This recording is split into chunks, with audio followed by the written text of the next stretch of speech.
So producing both a film and a cycling expedition across Colombia for Thereabouts 3 is something that you have to understand that Colombia has its own set of rules.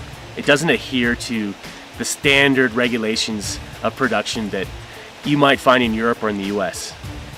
You can't come here and produce things on a clock, where every hour you're doing something different and rely on that clock.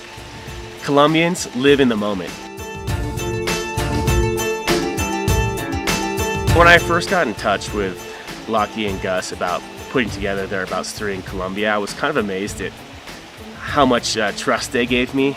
I'd never met them before, and just right away they're like, yeah man, just put us into a route across Colombia. And Colombia's kind of a wild, raw place. I've lived here for 3 years, and again, it was surprising that they just extended that trust to me. They are animals in the mountains, and so we could put together longer days over rougher terrain. 200 kilometers wasn't a big deal for them. This is bullshit. They didn't want to do like the beautiful classic cycling routes. They wanted to do things that were off the beaten path.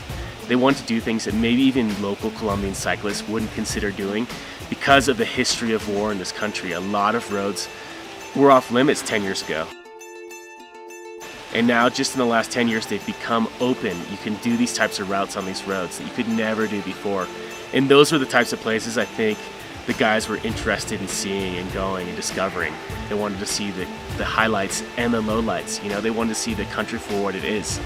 So when I went into trying to plan this route for them, plan this experience, I had to open up my thinking to a different level of cyclist, a real athlete, and I also had to open up my thinking to the roads that they could go to that perhaps other people might not be interested in traveling to.